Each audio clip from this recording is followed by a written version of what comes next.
Happy Veterans Day to you. Thank you. Thank you. The countries that have nuclear weapons have spent a good deal of time getting them, and a good deal of time thinking about them, and a good deal of time thinking about why they have them. And if there's anything that begins to become very aware, people become aware of, it's that those weapons are enormously dangerous and enormously lethal. And the risk of not handling them well is so great that you must, in fact, take every conceivable step to assure to their safety and their reliability and their protection. I have every confidence that Pakistan will do that. How concerned are you that by bin Laden's claims to have nuclear and biological weapons? I'm concerned.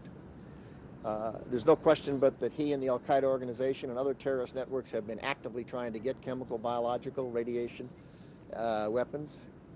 There's also no question but that the terrorist networks that exist in the world, and the president's been listing them sequentially, have very intimate relationships with the terrorist states that harbor those networks.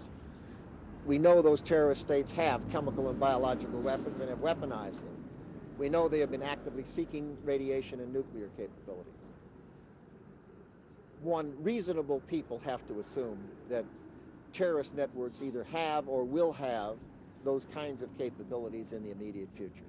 And we have to be very respectful of the numbers of people that can be killed. Not thousands as in the September 11th attack, but tens and hundreds of thousands can be killed by those weapons. But do you have any evidence that he has them? There's a great deal of evidence that he has been actively taking steps to develop and acquire them.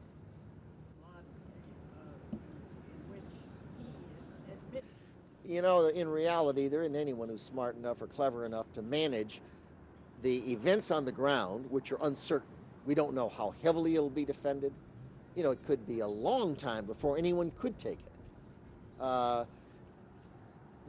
Plus, there's no way to predict what's going to happen on the political side. How is the UN going to work? How is all these different factions who are thinking things through politically as to how that provisional government ought to look, a transitional government ought to look? All people can do is express their best hopes that there will not be carnage when it's occupied, as has happened before, that there will be food for those people, because we have to care for their terribly difficult circumstance, and that it'll happen sooner rather than later.